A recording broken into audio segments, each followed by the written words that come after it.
Right, one more question. Can you pick, and it's a mongrel question, I know, it's terrible. Can you pick one highlight of your career so far? It doesn't have to be the best one, but just one of those few things that really sticks out in your mind as one of the best times you've ever had as part of what you do. You know what, it's a completely difficult question, because depending on the day that I'll be thinking about it too, I might focus on a whole different experience. But I've got to tell you, I've been very lucky in the music industry. Clearly, I can play the guitar.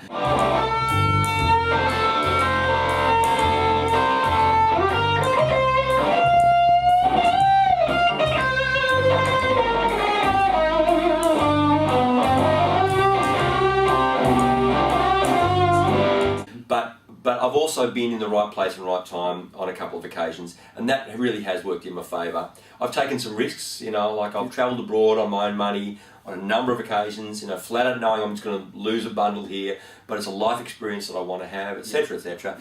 But, I mean, you know, if I go back to '88, my big break was playing in the Angels. You know, Bob Spencer broke his wrists and I stepped into the band. The band were fantastic with me and looked after me and really showed me the ropes of big time touring. You know, that was an extremely positive experience. And for many years, that question would have been answered by that. You know, but then I've had other experiences. You know, I've toured with some great artists. The first trip I took to New York City, I think still registers for me as a very positive affirmation of where I was as a guitarist. I'd never been to America before. I was a little bit culture shocked by the idea of just going, what do? I just turn up with a guitar case and there I am. I'm obviously going to lose a bundle just living here trying to find something to do. I had one gig to do in New York City. This would have been 2099 or 2000.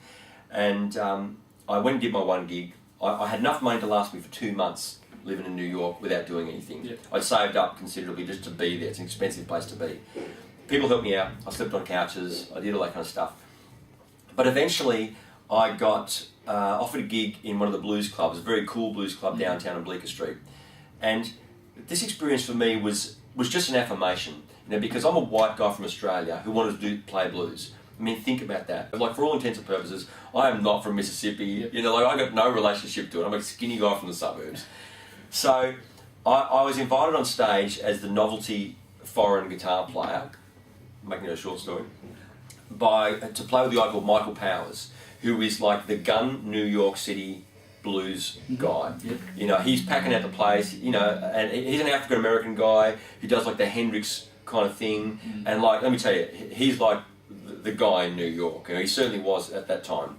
So he asked me on stage, and it's not uncommon for them to have guests on stage in the last set to try people out. Like, it's part of the New York thing. So they'll have one guy get up, he plays one song, he's obviously no good. Thank you so much, you know, what he's done, you know. So I get up and play, and Michael Powers says to me, he doesn't know me, like the manager's just organised this, you know, will you get up? That's my phone ruining everything.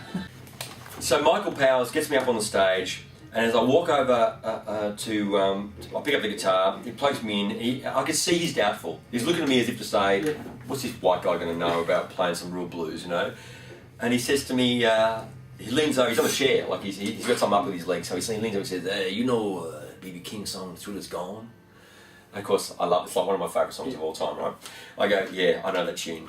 We're doing that in C, whatever he says. So he starts playing the opening chords, and I know the original old version of B.B. King's record. So automatically, because my head's hearing that, I just start playing it. Down, down, down, down, down, down, down, down, down, down. So I play the actual B.B. King licks from the original recording. I'm looking over at Powers. He's elated. Like, it's like relief that the guy from Australia, the white guy from Australia, can actually play the tune and maybe play the blues, you know. So we start playing. He's all happy looking at me doing this stuff on his foot, and he's doing this thing looking at me, and then he throws me to a solo, and I play a solo, and he gets all excited. The crowd goes like kind of crazy, and like, got to remember, this is like me breaking the ice in New York. This is a big deal for me. And he shouts out of the crowd. He goes, "Oh yeah, this man, he can play the guitar. Give Jimmy some love." And the crowd goes crazy. And I can tell you, that was my biggest affirmation, because none of these people knew me. I was a complete stranger. I wasn't like the guy from the Screaming Jets, you know, guy that's been in the local scene for years. Like, you know, Jimmy, he plays da da da. I was a stranger in town who just got up, and the only thing that these people knew about me was what they were seeing right then. Yeah. So they were seeing me play for the first time that moment, and of course it all went over beautifully, and everybody, you know, got excited. So for me, that was like the ultimate thing. It was like, I've just turned up as a guitar player, and it's worked. Brilliant. That was probably my big experience. That's fantastic. I tell you, if that story doesn't give you goosebumps, then there's something wrong with you.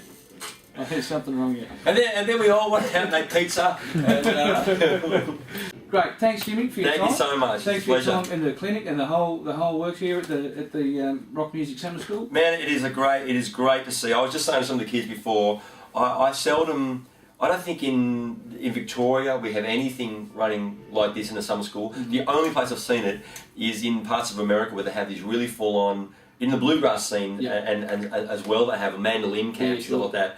And a lot of people turn up to them, so it's absolutely fantastic to see you guys running this thing out here. Brilliant. I take my hat off to you, quite honestly. Yeah, well done. Cool. That's it from all of us at Barratts Music.